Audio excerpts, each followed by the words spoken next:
sou Thaís, psicóloga, neuropsicóloga e pedagoga, participante do grupo Integra e mãe do Miguel e do Joaquim, duas crianças com altas habilidades. Olá, sou o Fernando, psicopedagogo, pedagogo, mestre em educação especial, especialista em altas habilidades de superdotação e pai do Gabriel. Hoje nós íamos conversar um pouquinho, Fernando, sobre a questão da escola e altas habilidades. E eu queria chamar você para uma conversa, para a gente tentar responder uma pergunta que quando eu pensei em altas habilidades da escola, me vem muito e gera uma certa angústia, é se a escola está preparada para receber as crianças com altas habilidades. Thaís, se a escola está preparada, ela que vai nos dizer isso, se ela conhece as altas habilidades de superdotação. Para ela, o que seria as altas habilidades de superdotação? E aí, se ela conseguir dar essa resposta para a família, né, e para o estudante, ela está preparada. É muito importante a escola saber o que seriam essas altas habilidades, porque o que a gente observa muito hoje no contexto educativo são alguns mitos ainda enraizados sobre as altas habilidades de superdotação, né? Muitos professores acreditam que esses estudantes eles não precisam de suporte, que eles vão super bem em todas as áreas, que o emocional deles é super equilibrado, tranquilo, que são sujeitos super funcionais, e a verdade não é essa. Nós temos aí as características deles, temos as necessidades, eles são sim pessoas autodidatas dentro da área de interesse deles. A gente precisa saber também reconhecer quais são as características desses estudantes, né? Nós temos a política, nós temos a LDB, que vem trazendo as definições de altas habilidades de superdotação, que são pessoas, né, que apresentam um domínio aí na área intelectual, criativa, artística, e a escola ela precisa saber quais são essas áreas e quais são as necessidades que esses estudantes apresentam para conseguir pensar nas potencialidades e também traçar uma proposta pedagógica assertiva, eficaz, acolhedora. E quando você diz, né, a escola precisa saber, eu acho que é importante também que as famílias saibam que quando a gente fala de altas habilidades, a gente está falando de algo que tem garantia em lei, que é a inclusão. Né? A gente não está falando em algo que eu vou pedir para a escola, oferecer algo de privilégio para o meu filho, porque ele já sabe aquele conteúdo. Não, a gente está pedindo aquilo que a lei coloca, que é tratar essa criança como público-alvo da educação especial. E, às vezes, a família também não sabe para conversar com a escola sobre isso, né? Então, quando a gente pensa, a escola está preparada para receber essa criança com altas habilidades, como que ela vai estar preparada se a gente não tem ainda um conhecimento sobre realmente quem são essas crianças com altas habilidades, né? E como deve ser feito essa inclusão escolar, porque é muito diferente daquilo que a gente está acostumado. A escola, ela, e com certeza é importante, ela foi aprendendo a incluir as crianças que apresentam dificuldade de aprendizado, e isso a gente não nega a importância, né? Que bom que a gente está avançando, mesmo que às vezes com dificuldades, nessa inclusão de diferentes outras áreas. Mas muitas vezes eles acham que é só isso, a gente se fecha pela falta de conhecimento, ou às vezes até por falta de recurso no sistema. E aí, como que a gente pode conversar com a escola, como que a gente pode, enquanto família, buscar para que tenha mais recursos para o meu filho, que aprende com facilidade, mas muitas vezes vai para a escola e sofre de uma coisa terrível, que se chama tédio. É a criança que aprende com facilidade, mas tem muita sincronia e tem outras dificuldades e que não é visto. Ou aquela criança que é tão boazinha, né? Fica quietinha no canto da sala e ali, nossa, mas ele não dá trabalho nenhum, eu não vejo dificuldade nenhuma nele aqui. Sabe o que é interessante? Muitas vezes quando chega no consultório, essas crianças que não dão dificuldade nenhuma na escola, os pais relatam, nossa, a escola fala que é uma coisa, mas quando chega em casa, a criança está irritadiça, ela tem crises de raiva, a gente não dá conta porque ela tem um descontrole emocional muito grande, mas na escola ela está muito controlada. Né? Mas a que custo que ela está muito controlada na escola? Porque a escola não está vendo essa criança com altas habilidades. Né? E aí, Fernando, você como psicopedagogo, assim, qual que é o caminho, né, para nós pais? O caminho é parceria. Né? Essa criança, provavelmente, quando ela teve identificação de altas habilidades de superdotação, ela passou com uma equipe, né? Um psicopedagogo, geralmente um neuropsicólogo também está ali dando suporte, e aí precisa da família pegar todas essas informações e comunicar à escola. É o que você acabou comentando, Thaís. A política, né? Eles fazem parte da educação especial. Então, nós temos ali as deficiências, os transtornos e a altas habilidades de superdotação. E quando a escola recebe um aluno com altas habilidades, muitas vezes não sabe por onde começar. Não é, às vezes, nem por falta desse conhecimento, é por falta de prática, né? De trabalhar com a superdotação. Porque hoje a gente está acostumado a complementar o pedagógico. Então, as crianças que têm dificuldade, a gente vai complementar essa aprendizagem para fazer com que ele avance. Das altas habilidades, a gente vai suplementar essa aprendizagem. Então, a gente vai trazer mais desafios, que vai melhorar o tédio, que vai melhorar o comprometimento com a tarefa, o aluno ele vai se sentir acolhido na atividade e ele vai ter esse olhar atento. Quando o aluno ele apresenta um potencial muito elevado, vamos usar a área de raciocínio lógico, ele está no segundo ano do fundamental, ele já sabe fazer as 4 operações, mas no segundo ano eles estão aprendendo ainda a adição e a subtração. Você acha que tem interesse, ele tem motivação de ir para a escola, para essa disciplina? Por isso que o professor precisa ter esse olhar atento, conversar com a família, com os terapeutas em alguns casos, para conseguir enriquecer o conhecimento desse estudante. E aí vai entrar uma outra pergunta, né? O que a escola entende de enriquecimento? Quais seriam as estratégias desse enriquecimento? Entrega uma folhinha, coloca mais tarefa para a criança fazer em casa, então a gente vai imprimir um monte de coisas prontas, mais do mesmo, entrega para a criança fazer em casa como uma atividade extra. Aí a criança fica super chateada porque ela está sendo punida por já saber o conteúdo. E muitas vezes quando o estudante ele chega e fala assim, eu estou recebendo enriquecimento ou punição? O enriquecimento é para você contextualizar, aprofundar, né, a área de domínio daquele estudante e facilitando com que isso aconteça para toda a turma ao mesmo tempo. O enriquecimento a gente está falando embasado em teorias, né, na teoria de Renzulli, do enriquecimento curricular. Então isso é importante a escola, os professores terem conhecimento para conseguir aplicar e fazer com que esse estudante ele avance. Então assim, a importância da família, juntamente com a escola e os profissionais, é fundamental para dar continuidade ao trabalho, porque senão a criança acaba se perdendo aí nesse processo. E o quanto é complicado quando a gente pensa nessa questão de falta de olhar, falta de inclusão para a criança com altas habilidades, quando a gente não pensa só no curto prazo, pensando a curto, médio e longo prazo, né? A criança não está sendo estimulada. A função da escola é qual? Vamos pensar em qualquer criança, né? Qual que é a função da escola? Por que as crianças vão para a escola? Para se desenvolver. Se a criança chega na escola e ela está aprendendo aquilo que ela já sabe, ela está se desenvolvendo? Esse cérebro, ele está recebendo o que de estímulo? Mais o mesmo. Né? A gente fala muito do tédio, e aí, quando a gente fala aqui do tédio, não é aquele tédio que a criança precisa passar, né? Porque muitas vezes é confundido. A criança tem que sim passar por momentos de tédio, mas a escola não é o lugar para ela ir lá e não receber estímulos, ficar nesse tédio. A escola é lugar para estímulo, para treino. Né? A gente tem que estar oferecendo desafios para a criança. Se aquele conteúdo que é oferecido, ele não é desafiador, a escola não está fazendo o papel dela. E muitas vezes acaba adoecendo essa criança, né? Porque com essa falta de inclusão, com essa falta de olhar para a criança do jeito que ela precisa ser vista, essa criança muitas vezes ela acaba entrando em um sofrimento mental muito grave.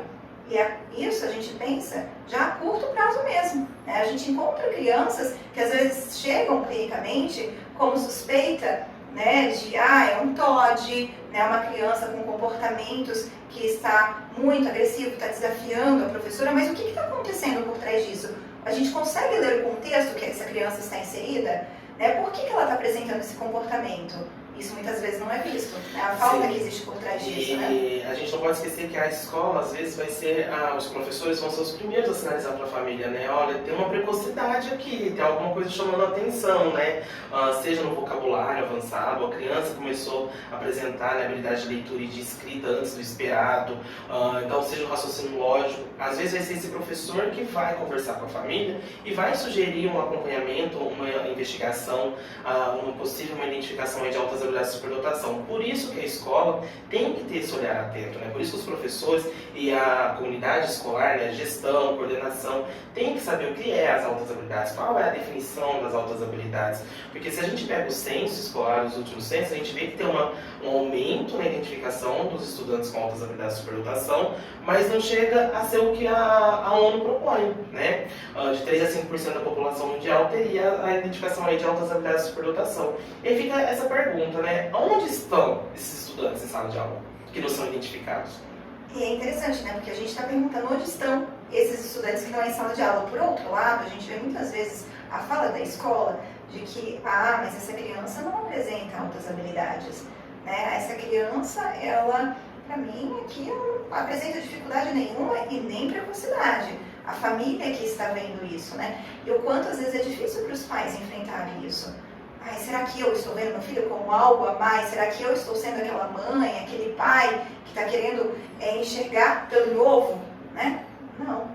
A criança nem sempre vai mostrar no ambiente da escola, porque às vezes ela pode sentir vergonha, ela não quer ser diferente, ela não entende essa diferença, né? Então é um cuidado que a gente tem que ter. Muitas vezes os pais precisam ter esclarecimento para conseguir mostrar para a escola realmente o que o filho sabe, quem é esse filho, qual que é a real necessidade da criança, né? E uma vez que os pais conseguem passar isso para a escola consegue ter esse olhar atento para as altas avaliações de superdotação, facilita todo o trabalho, o processo, né, de aprendizagem. E a gente não pode esquecer que a criança identificada com as habilidades de superdotação, ela vai ter todos os benefícios que uma criança, estudantes de educação especial, passam a ter, né? Um plano de ensino individualizado, vai ter o serviço na sala de recurso itinerância em algumas instituições, como é ofertado, vai ter esse olhar atento no enriquecimento. Então isso é importante para você validar esse serviço na escola, porque se caso contrário, essa criança, por mais que ela seja identificada no contexto clínico, mas chega na escola, se não tiver esse olhar atento e a família não souber da importância, né, de todos esses benefícios aí do PEI, do enriquecimento, não serve. Vai servir para quê? Vai ficar aonde essa criança? Vai ficar em sala de aula jogada? Não é isso que a gente espera. Jogada, muitas vezes taxada como uma criança chata, que todo momento levanta a mão para responder, ou aquela criança que fica quietinha, né? Mas não dá trabalho, mas ninguém sabe como que é quando chega em casa, ou aquilo que essa criança está sofrendo. E pensando já a médio e longo prazo, a minha grande preocupação é com as áreas que não são desenvolvidas. Então, quando a gente pensa em uma criança que vai para a escola e ela não tem desafio, a gente está ensinando para essa criança funções executivas. Essa criança tem planejamento, essa criança sabe lidar com a frustração, essa criança consegue ter flexibilidade, essa criança, ela muitas vezes vai apresentar algo como se fosse até uma dificuldade atencional. Não, mas ela está com falta de treino. Quando ela encontra algo que é um pouquinho mais difícil, e aí é um problema grande, porque ela se frustra, ou se torna a longo prazo aquele adulto que não dá conta de errar em nada. Porque sempre tudo foi muito fácil, né? E no primeiro momento, né, quando eu entro na universidade, que fica um pouco mais difícil, e eu não sou aluno 10 sem estudar, quando eu inicio um trabalho novo e eu encontro alguma dificuldade, porque ali eu estou sendo exigido um pouco mais, ou vou avançar nos meus estudos, e eu preciso sentar e estudar, eu sei fazer isso? Desisto logo. Então, apareceu uma dificuldade, eu já desisto, porque não foi treinado. A gente precisa, a escola tem que fazer o papel dela nisso. E eu sei, quando a gente fala a escola tem que fazer o papel, né, e aquilo que está dentro da lei, mas eu sei também o quanto é difícil para os professores e para a escola, enquanto sistema, dar conta de tanta coisa. Eu acho que a gente começa a chegar em uma resposta para a nossa pergunta, que a gente inicia a nossa conversa falando, será que a escola está preparada? E quando a gente fala desse preparo, é sabendo da importância disso para a vida dessa criança. Não só naquela questão de desenvolvimento acadêmico, mas de desenvolvimento como um todo, porque quando não é feito esse papel, os prejuízos que podem causar. E agora a gente chega numa resposta muito interessante que você trouxe, Fernando, que é o diálogo é essencial. Talvez a gente não está preparado, mas a gente já tem um caminho, que é o diálogo entre família e escola, todos tendo conhecimento daquilo que é altas habilidades, tendo conhecimento daquilo que precisa ser feito, entendendo a especificidade dessa criança, porque não dá pra gente ter um roteirinho de inclusão escolar para altas habilidades, porque cada criança vai ter as suas queixas, né? Os seus interesses, aquilo que a gente precisa estimular.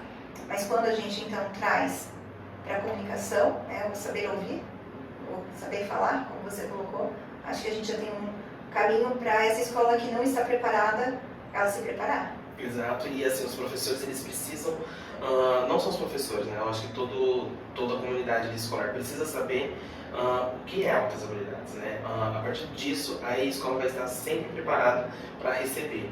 É o que você comentou, cada criança vai ter ali seu estilo de aprendizagem, e aí cabe o professor, junto com a família, buscando estratégias para facilitar esse processo.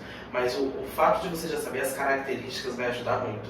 porque hoje a gente vê muitos professores ainda, infelizmente, e não só professores como responsáveis também, se apegando muito em alguns mitos, que acaba dificultando muito a identificação e vai buscar ajuda às vezes quando essa criança já está em sofrimento, seja na ansiedade, seja na depressão. E então por isso que tem que ter esse olhar atento nesse processo de identificação e principalmente na precocidade aí na primeira infância. Tem algum mito, Fernando, que você acha que mais circula nesse contexto escolar sobre como que essa criança com altas habilidades tem que se portar para ser uma criança com altas habilidades? Tirar 10 em todas as disciplinas, gente. Esse é o mito clássico, né? E se a gente digitar no Google, né, crianças com altas habilidades, já vai aparecer imagem de crianças com óculos, com gravata, né? Essa é a visão que é passada para a sociedade. E não, ele vai ter um excelente desempenho dentro da sua área de interesse. Eu sempre costumo usar um exemplo clássico, né? Nós temos a ginástica Rebeca Andrade. Olha o que ela fez nas últimas Olimpíadas. Ela teve o mesmo investimento, ela teve a mesma dedicação de treino que outras atletas ali da sua área. Mas por que ela chegou a se destaque? Pela habilidade que ela tem, a habilidade que já nasceu com ela. Então, nas altas habilidades é isso. A criança vai apresentar em determinada área. Não pode ser, às vezes não vai ser em todas. E a escola ela precisa saber identificar isso para ajudar a família também a trabalhar. Então eu posso ter uma criança que tem um excelente desempenho na área da linguagem. Lê super bem, escreve super bem, mas na área de raciocínio lógico é lá embaixo, é um déficit gigantesco. E aí ela vai precisar também de ajuda nessa habilidade, né? Pode ter uma dificuldade muito grande com as funções executivas, que é o planejamento, controle inibitório, memória operacional. E aí a escola pode sinalizar isso com a família. Por isso da importância da escola saber as características, saber os mitos que tem aí sobre cerca das altas habilidades e identificar isso com a família. E Fernando, se a gente tem um mito que a criança tira 10 em tudo, será que a gente também tem um mito de que essa criança está apresentando, sei lá, uma leitura precoce, está trazendo os contas de matemática mais elaborados, algum interesse específico, porque a culpa é dos pais? Eu já ouvi isso direto no consultório, quando os responsáveis relatam assim, mas o professor acha que é uma criança super estimulada. Mas às vezes o pai não é nem na área da matemática, como que ele vai estar uma criança sendo super estimulada? E quando isso acontece com uma criança de 3 anos? E quando o pai chega e relata, não, minha filha pegou o WhatsApp e começou a ler as mensagens de 3 anos. Então isso não é esse superestímulo, né? A gente vê que é uma habilidade que nasce com a criança.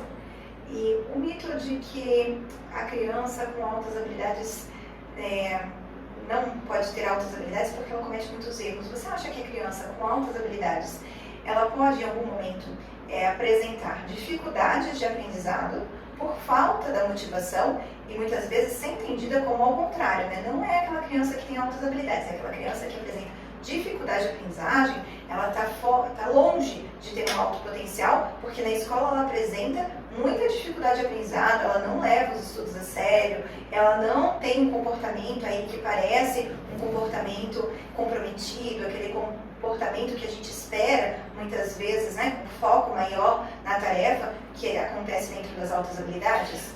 Pode acontecer, tá? Quando a criança ela passa no processo de identificação, então às vezes a gente vai pegar a habilidade de raciocínio lógico. Ela está no excelente domínio ali dessa habilidade, porque ela está no pleno desenvolvimento dela. Então, sem a família perceber, acabou enriquecendo, ela faz terapia, né, com psicólogo, já melhorou a questão da ansiedade. Então, ela está super bem no desenvolvimento dela. Naquele momento, a gente conseguiu pegar essa habilidade de raciocínio lógico. Mas pode ser que se ela tiver um ambiente que não estimule, que ela não tem um suporte adequado, essa habilidade ela pode começar a apresentar prejuízo. E aí na escola, às vezes, fica muito evidente essa questão. Então, por isso que tem que ter um olhar muito atento nesse processo de identificação, porque se a criança ela não tiver todo o suporte necessário, ela pode apresentar. E também, se ela apresenta raciocínio lógico e ela não conseguiu, em algum momento, tirar 10 na prova, e está tudo bem. Tá? Não é porque ela tem altas habilidades na raciocínio lógico que ela vai tirar só 10. Ela é normal, dentro do esperado da idade, da faixa etária dela e anos fora, ela tem dificuldade em algum conteúdo. Tá tudo bem? Não, eu acho ótimo. Né? Eu desejo que as crianças não tirem 10 em algum momento, né? Porque quando tira tudo 10 é um problema depois, né? De saber que a vida não é só o 10, que a gente não vai acertar o tempo todo. né? Porque quando vem a primeira nota baixa, é um sofrimento. E assim, Thaís, como eu já atuei na sala de recursos em algumas escolas, o que eu pude observar muito quando a criança ela chegava com uma identificação de altas habilidades, principalmente na área de raciocínio lógico, do Fundamental 2 ao ensino médio, né, que é do 6º ao 3º ano do ensino médio, eles têm uma dificuldade muito grande, os estudantes, de participar de Olimpíadas, de concurso e até de fazer avaliações. E aí depois você tenta identificar isso, né, nas salas de recurso, conversando com a criança, o porquê. Muitas vezes ela foi rotulada pelos próprios professores, mas você tem altas habilidades, você tem que tirar 10. E era o medo de tentar. Esse é um grande problema. Eu lembro, agora eu vou falar um pouquinho como mãe, quando o Miguel estava no 6º ano, ele tirou a primeira nota 6. E ele tirou em geografia, acho que foi 6. Nossa, parecia que o mundo tinha caído, né? Parecia que ele tinha reprovado de ano por conta de um 6. No fundo, eu não falei pra ele, mas eu fiquei bem satisfeita com esse 6. Porque uma hora ele ia ter que aparecer, né? E antes de aparecer esse 6 agora, do que esse 6 quando realmente vai causar um prejuízo na vida dele, né? Ele precisa saber lidar com esse 6. E uma coisa que eu sempre falo para pacientes e falo também para os meus filhos é que o que importa é o comprometimento. O comprometimento ele tem que ser 10. O resultado ele vai variar. Nem sempre a gente vai conseguir o 10. Eu vou fazer minha parte. O resultado disso, muitas vezes, não está no meu controle. Eu fiz a minha parte, eu estou tranquilo com isso. Se vier o 6, tá bom, eu dou conta. Mas faltou um pouquinho aqui. Eu sei que eu tirei 6 porque o meu comprometimento foi 6 também. Tá tudo bem. Então, na próxima vez eu vou melhorar um pouquinho porque eu quero aumentar essa nota. E assim, eles vão aprendendo a lidar com essas situações, porque a grande dificuldade é quando chega dessa forma na vida adulta. Eu fico agora já preocupado com os adultos porque eu sei os relatos que vêm depois. Como eu estou com o público infantil e o público adulto, então muitas vezes quando a criança traz algumas queixas eu já sei naquilo que vai gerar quando chega na idade que está no trabalho, na idade que está enfrentando os desafios que é da vida adulta, mas nunca passou por um cuidado adequado na infância, nunca passou por essas situações. E o quanto a gente precisa estar exercitando isso na escola.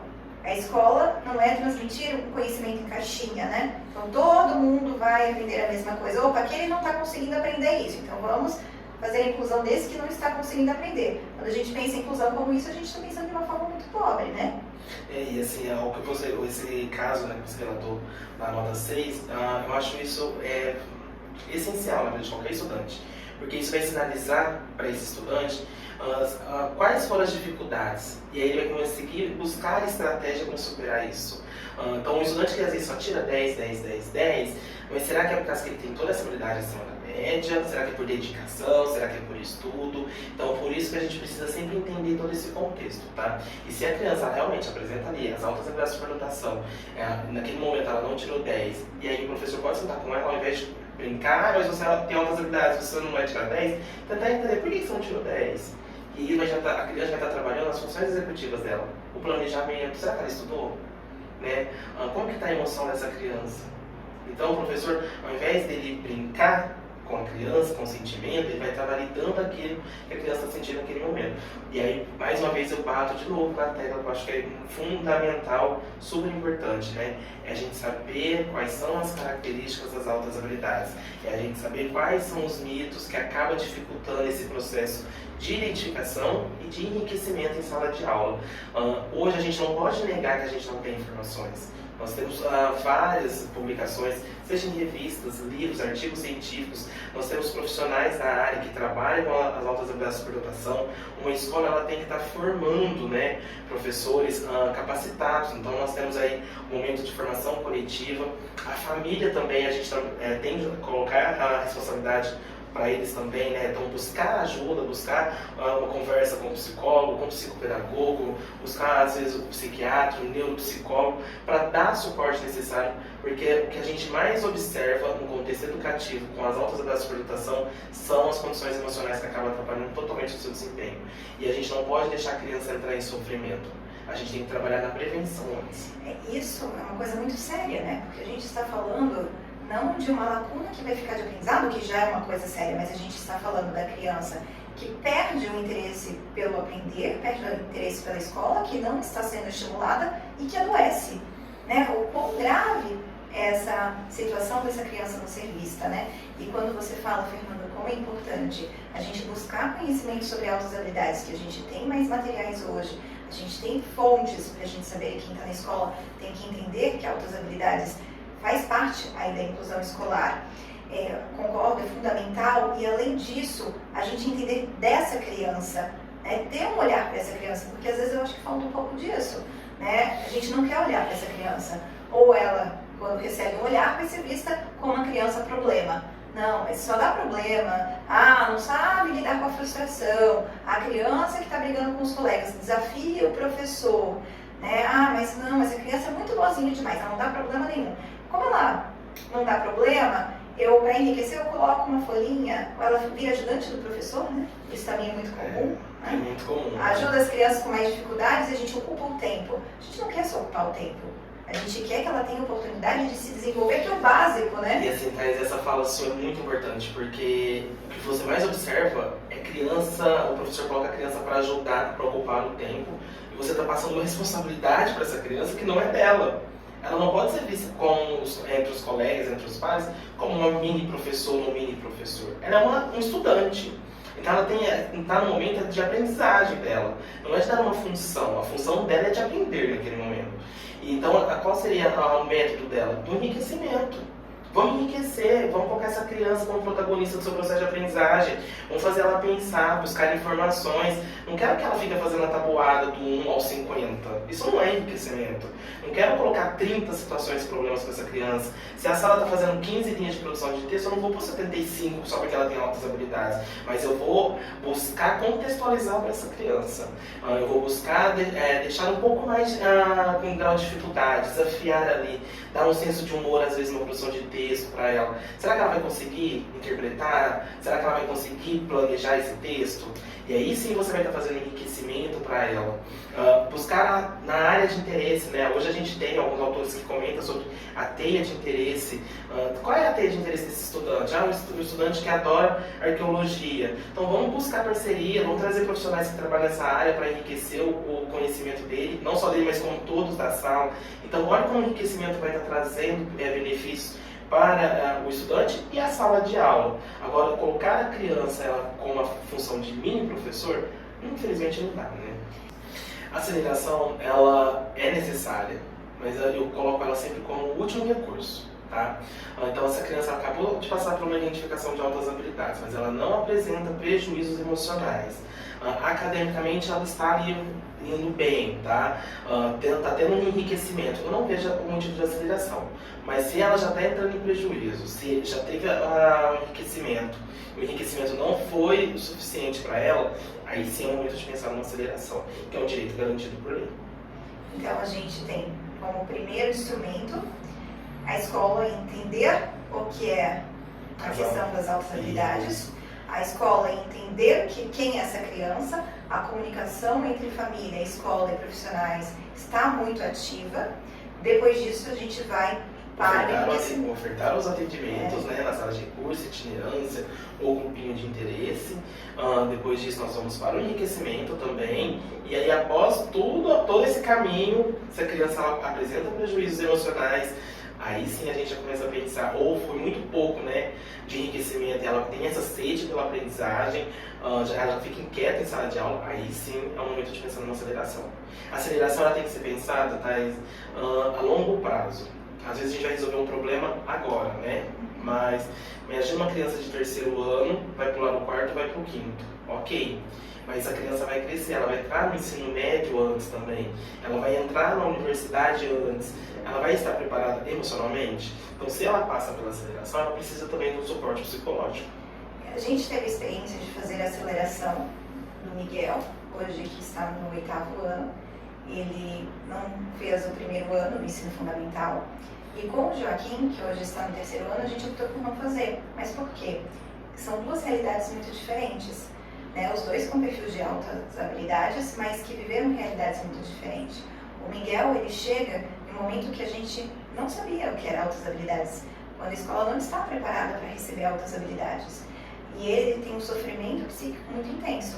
Então, optar pela aceleração, naquele momento, foi a melhor escolha, mas ela não foi feita de uma forma não pensada, né? Então a gente fez com toda a equipe de profissionais que atuavam com ele, pensando e colocando na balança, ponderando todo o tempo de como seria realizado isso, pensando naquele momento e pensando a longo prazo e dando continuidade também depois aos atendimentos, né? A gente não pode acelerar, e essa é a minha principal preocupação com a aceleração, que muitas vezes para a escola pode até parecer um recurso fácil, né? Então a gente acelera, a gente não tem mais problema com esse aluno. Não, eu acelero e eu continuo acompanhando porque ele ainda é público da educação especial. E enquanto família, eu continuo dando o suporte que é necessário, porque aquele sofrimento que existiu, ele tem que ser cuidado ainda. Ah, melhorou, né? Melhorou, mas eu tenho que cuidar, porque uma criança que passa por um estado de sofrimento intenso, ele pode apresentar isso no decorrer da vida dele ainda. E ele precisa de todo um suporte para estar se desenvolvendo emocionalmente bem. Então, não é pensar a aceleração como resolver um problema fácil. E quando a gente fala de aceleração, eu tomo muito cuidado com isso. Eu acho um recurso importantíssimo. É bom a gente ter isso como uma carta na manga, mas a gente tem que fazer com todo cuidado. No caso dele, naquele momento, foi um divisor de águas. Agora, eu não penso em acelerar, colocando no segundo ano do ensino médio, formando na universidade, porque eu sei também que a escola tem que fazer a parte dela. Eu sei que só acelerar, sem ofertar nada, não vai dar resultado. E hoje a gente também enfrenta aquilo que é de um adolescente que está com os seus 12 anos, aí em uma turma que é com alunos que já estão fazendo os seus 14 anos, né? De uma idade que é muito delicada e com uma inocência muito maior, porque tem a questão da dupla excepcionalidade, um pouco mais inocente, então, pelo TEA, e que a gente tem que ficar todo momento de olho. Então, quando as famílias chegam falando, mas a escola sugeriu como recurso acelerar, tá? O que já foi feito antes? Qual que é o preparo que a gente tem para isso e qual que é a justificativa para fazer a aceleração? E quando eu tenho Joaquim, então agora no terceiro ano, a gente não precisa passar por isso, porque esse contexto foi analisado e era completamente diferente, né? Por isso que a aceleração, eu falo, né, que ela é o último recurso, porque a gente tem que pensar nisso. E conversar sempre com a equipe multidisciplinar, né, que se a criança lá passa por essa equipe. Que aí você vai dividindo um pouco também dessa responsabilidade. Se partir só da escola, não, vamos lá, vamos conversar. Às vezes partir só do psicólogo, vamos conversar com todo mundo, vamos ver como está a questão também acadêmica, já que o psicólogo tem ali as questões emocionais. Por isso que o diálogo, mais uma vez, né, a gente volta à escuta, o poder da fala e da escuta. Como é importante nesse processo?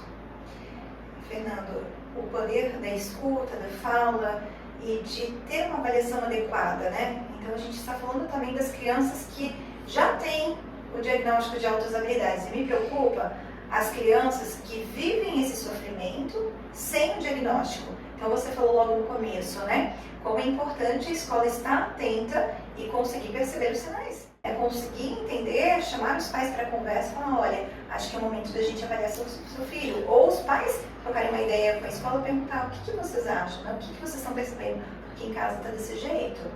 Era muito difícil ainda, Thaís, vamos pensar há uns 10 anos atrás, que pouco se ouvia falar de altas habilidades, principalmente aqui no nosso município, vamos fazer um recorte, tá?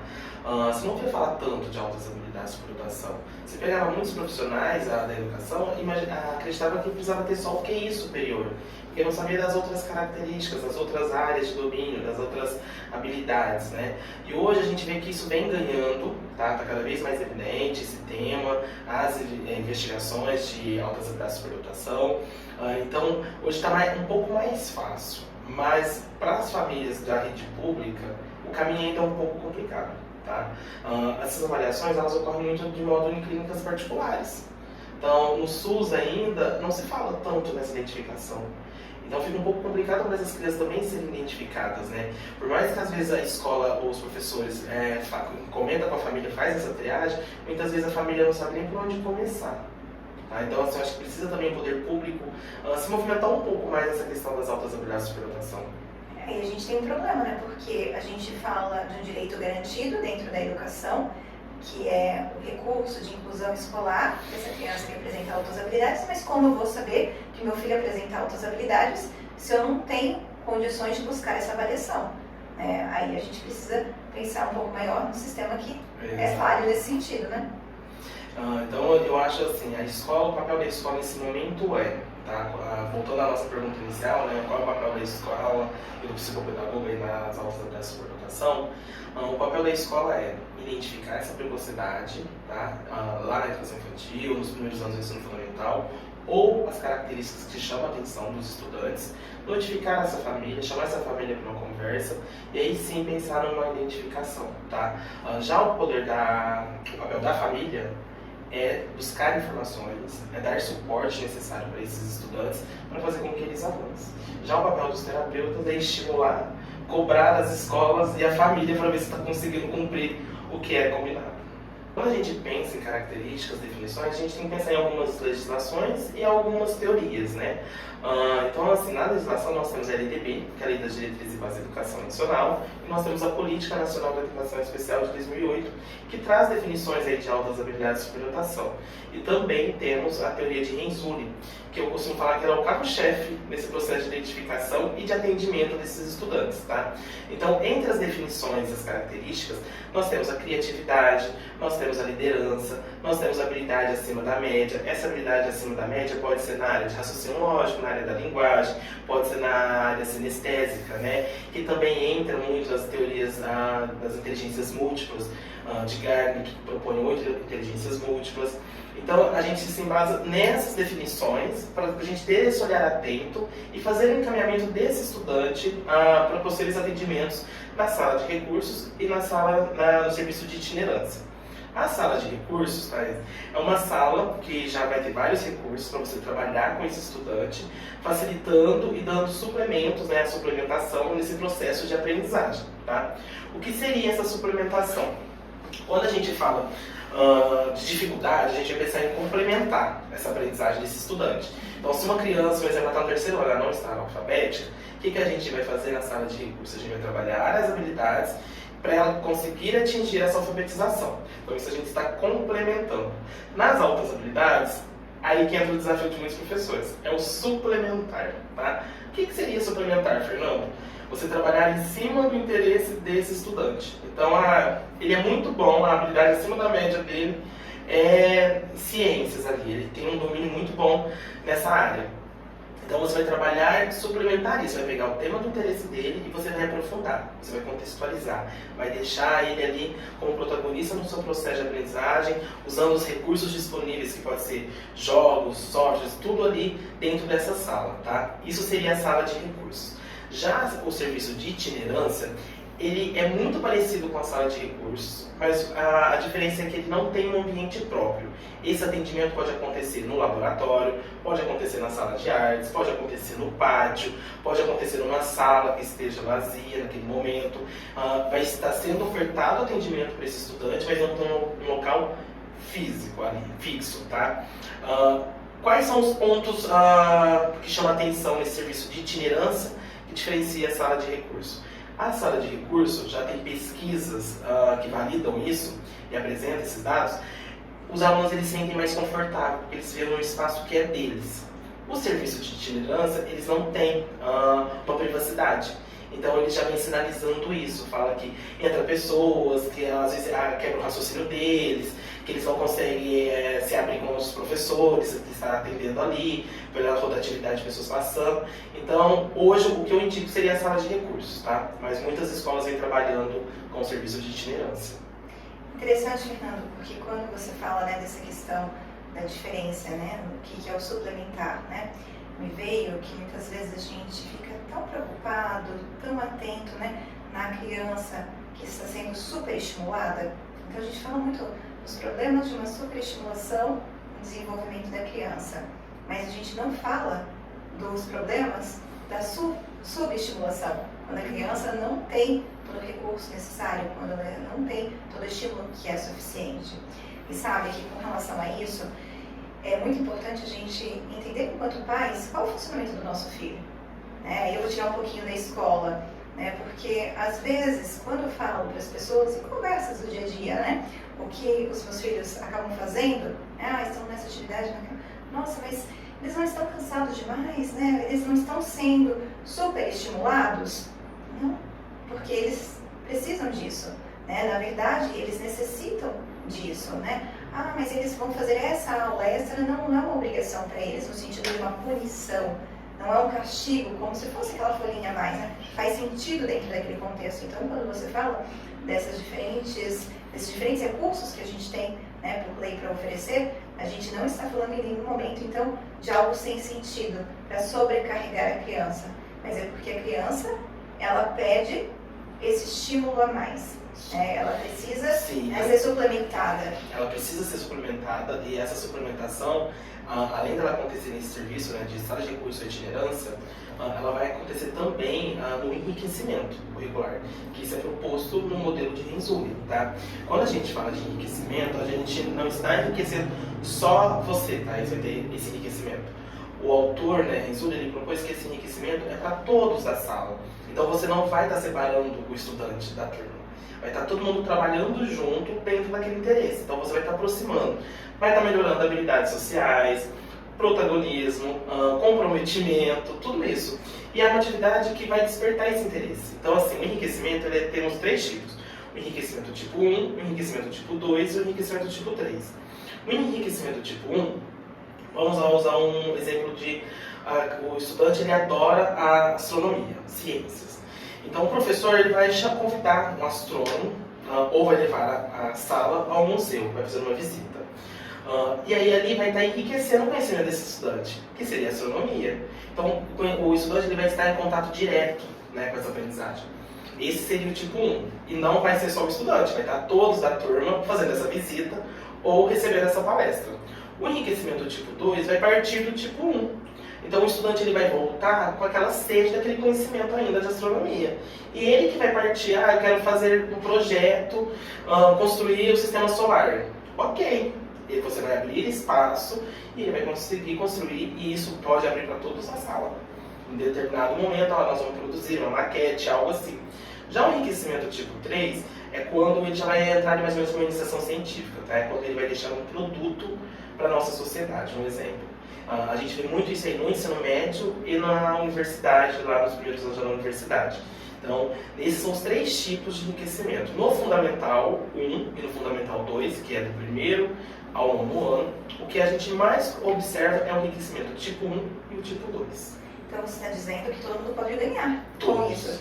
Às vezes a gente fica preso nas dificuldades, mas não tem como, eu vou prejudicar todos os outros 30 alunos se eu for oferecer isso para esse aluno. Não. Você não precisa oferecer para esse aluno. Todo mundo vai aprender com essa curiosidade desse aluno. Exato. E o enriquecimento, ele acontece na escola, tá? Ele não é um enriquecimento em casa. Em casa, as atividades podem ser atividades que desafiam, aí você vai estar suplementando e enriquecendo o conteúdo, tá? Essa habilidade. Mas o enriquecimento desse conhecimento todo, tipo, fazer essa visita, levar alguém, um profissional para essa palestra, é na escola. Pode ser que alguns professores confundem em orientar, faz uma visita no contraturno na escola. O enriquecimento que o autor propõe é na escola, com a sala de aula. E o que os pais podem fazer quando a gente não consegue ter todo esse suporte, todo esse enriquecimento? E aí, quando eu falo que não consegue, eu não estou falando nem numa posição de julgar a escola, mas entendendo todas as dificuldades que a gente sabe que a escola enfrenta, todas as dificuldades de sistema mesmo. A gente falou da dificuldade, muitas vezes, de conseguir ter avaliação. Então, enquanto família, o que eu posso fazer para ajudar meu filho, tornar esse ambiente de escola mais motivador e desenvolver aquilo que ele não está conseguindo ter de desenvolvimento dentro da escola? Hoje, se eu perguntar para você, quais são as áreas de interesse dos seus filhos, você consegue me dizer? Consigo. Porque você conversa com eles, certo? Os pais precisam conversar com os filhos.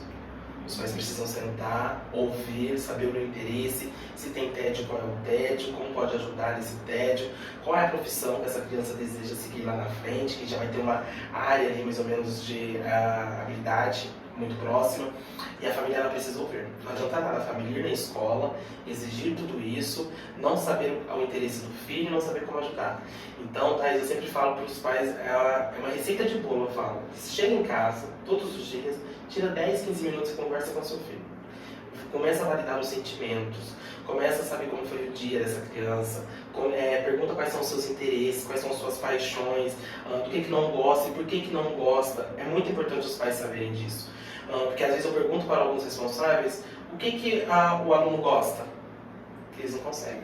E também não vale, né, quando a pergunta, né, pro filho, foi tudo bem na escola hoje? Não, foi um tédio, não quero ir pra escola, a escola é chata. Ah, mas você não quer nada com nada, né, mas você não faz nada certo, o professor tá ali dando aula, você que não quer prestar atenção, né, então quando a gente pergunta já pronto para atacar, né, não realmente olhar para essa criança, não ouvir como precisa ser ouvido, ou enxergar, né, além daquilo que ela mostra, ouvir além daquilo que ela está falando, tentar aí tirar algumas coisas extras, a gente também não vai conseguir esse resultado, né? Exato. Então, é aquilo, o poder da escuta. A família precisa colocar isso em prática. Hoje eu sei que a rotina de trabalho, dos compromissos são inúmeras, mas a gente precisa ter um olhar atento, principalmente nessa faixa aí do primeiro ano ao ensino médio, que exige muito. A gente só consegue lidar com aquilo que a gente entende, né? E se a gente não entende o funcionamento dessa criança, a gente não vai saber como atuar com essa criança para que a coisa funcione bem, né? Então, muitas vezes a queixa é por conta dessa falta de entender, porque não quer ouvir. Porque a gente não está olhando. Porque o filho é trabalho, né, Thaís? O filho é trabalho. Porque se seu filho chega e fala assim, mãe, eu adoro animais, você vai fazer o que no final de semana? Levar essa criança para passear no parque ecológico? Você vai assistir uma série sobre animais com a criança? Então, isso exige muito dos responsáveis. E muitos ainda não estão preparados e precisam estar. E quando a gente fala que exige, né, a gente sabe o quanto é difícil a gente dar conta de todas as coisas que eles têm de ideias, né? Então, a todo momento, uma necessidade, uma ideia nova, querendo fazer mil coisas. Enquanto mãe, eu sei que o fôlego, às vezes, falta. Mas eu tenho que estar atenta a isso. Eu não posso deixar também a responsabilidade só para a escola. Exato. Porque a escola tem a função dela, como a gente falou no começo, que é de oferecer o estímulo à criança. Ela tem a função dela, que não é com as crianças com altas habilidades, são com todas as crianças. E se aquilo que ela oferece não está estimulando aquela criança com altas habilidades, ela tem que fazer a parte dela. Agora, eu, enquanto mãe, né, enquanto pais, a responsabilidade também Exato. cai Porque sobre assim, nós. às vezes você vai conversar na escola e da escola vai falar assim, ó, a gente está ofertando um bom atendimento, está tendo enriquecimento, está indo super bem, está socializando bem, não temos nenhuma queixa com o estudante. Ótimo, isso mostra que a escola conseguiu ser assertiva e resolver um problema ali na questão de adaptações. E aí, mas aí a família vem assim, mas em casa é uma criança que não quer se comprometer, é uma criança que não tem rotina. E aí eu começo a cobrar a família. Mas eu coloco rotina para essa criança?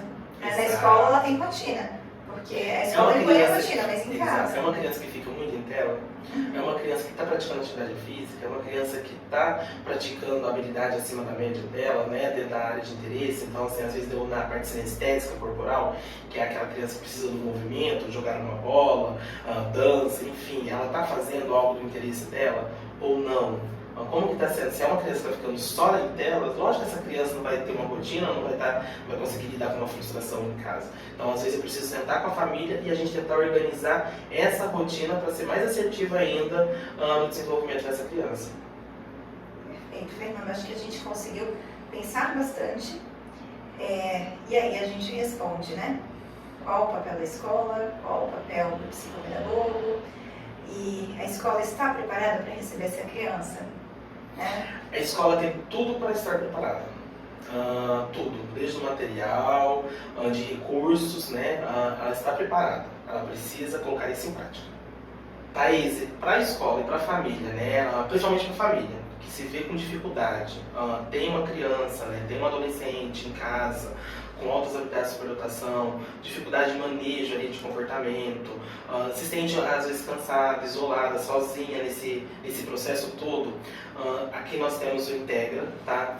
O Integra é um encontro com os responsáveis de crianças e adolescentes com altas habilidades de superdotação. Os encontros são mensais, às quintas-feiras, e aí quem tiver interesse pode seguir a gente nas redes sociais, Integra, lá vai ter o nosso e-mail, o contato, para a gente passar todas as orientações possíveis e vai ser um prazer recebê-los. Muito obrigada, Fernando. E quem não é de São Carlos e que quer continuar aqui com a gente nesses nossos encontros através das redes sociais, fica o convite. Teremos mais conteúdos, teremos mais postagens, mais vídeos para trazer essa temática das altas habilidades e conseguir cada vez mais ampliar o conhecimento e trocar ideias sobre isso. O papel da família. Isso aí vai tudo por bastidores depois. Tem o nome de show, né? Da época. Eu tava rindo. Peraí. Vamos lá, pensando direito. Pera. Lembra o primeiro que a gente fez? Eu não posso olhar, para. Vai.